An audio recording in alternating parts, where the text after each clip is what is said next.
Walking from New Street Station to start the walk along the canals, here's a view of the glorious civic buildings in Birmingham town centre.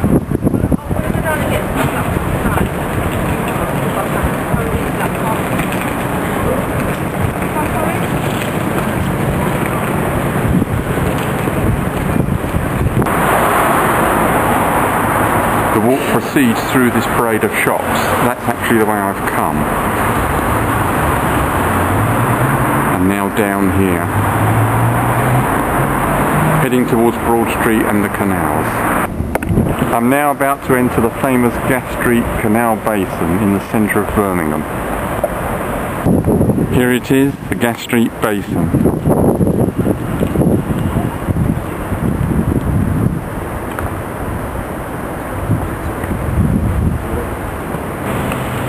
There's a view of the Ousel Street loop. Much of the canal building in this area was by James Brindley and Thomas Telford. Brindley is responsible for the Ousel Street loop. And here is the main line of the canal to Wolverhampton. Much of this is very straight and responsible by Telford. I'll be following this canal on crossing that bridge you can see. Now on the mainline canal, wonderful old road bridge across it. Another great road bridge across the canal. Some of the old factory buildings survive along the canal, but most are now derelict.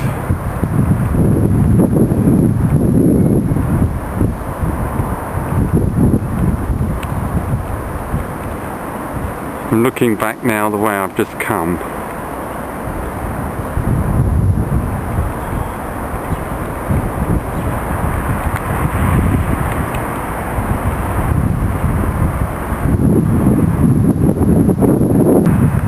More fascinating old industrial buildings. The bridges that take towpaths over canals, such as this, are known as roving bridges. There are a huge number in this area. And note how straight this canal is, which typifies Telford's building.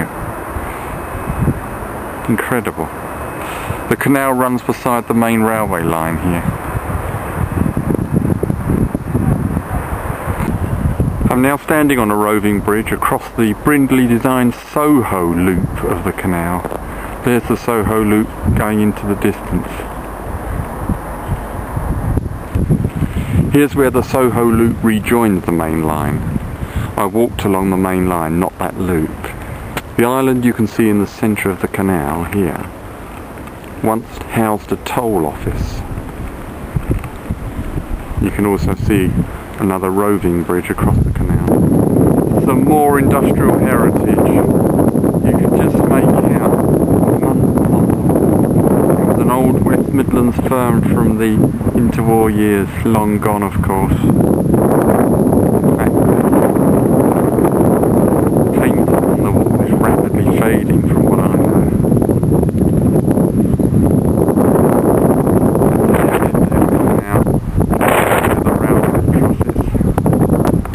Under the railway bridge, the view ahead is to some old industrial workings.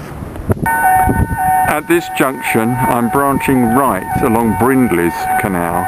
The Telford main line carries straight on ahead.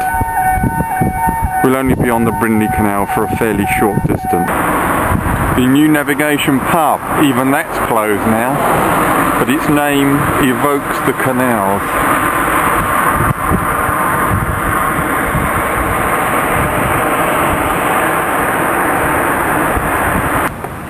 Still on Brindley's canal, this is one of the Smethwick locks.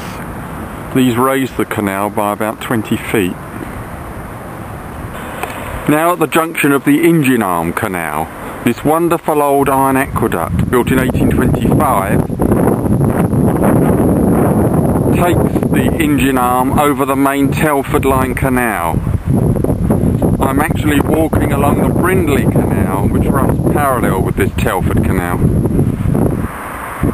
At this old pump house, which was built in 1892, I'm going to descend some steps to the left to rejoin the Telford.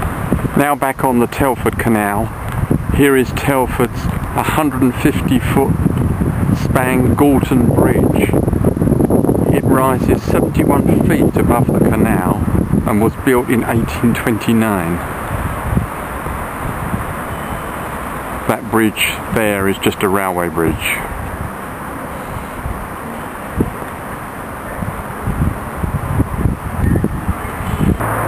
The Telford Canal goes through this incredible industrial area with all these bridges. Ahead there is Telford Stewart Aqueduct, which takes another canal across here. The M5 is just up.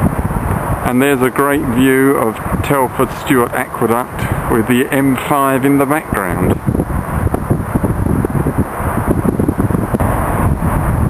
Here are some of the Spon Lane locks, which are apparently some of the oldest on the canal network. This is where the Brindley Canal rejoins the Telford one. Here's a view of the Telford mainline canal just past the Bromford Bridge near Sandwell and Dudley railway station. This is Pudding Green Junction, where the Walsall Canal branches right from the Telford mainline Birmingham Canal. There's actually the sign for Pudding Green Junction.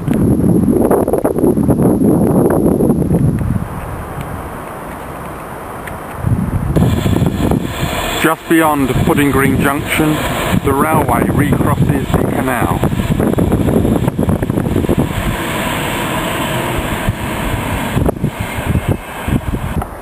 Immediately after the railway bridge comes this bridge.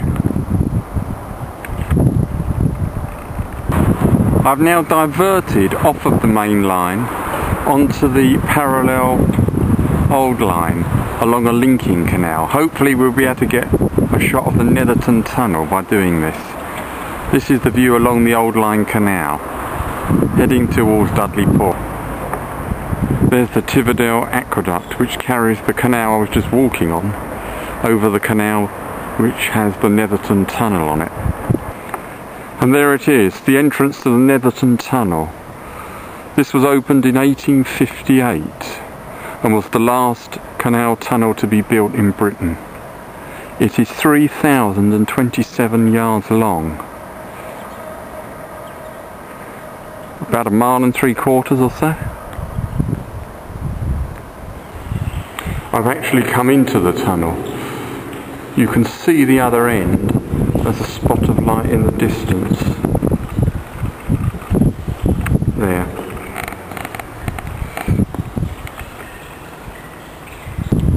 Now back on the mainline canal for the final short distance to Dudley Port. Now at Dudley Port, this is the Ryland Aqueduct, which takes the canal over the main road.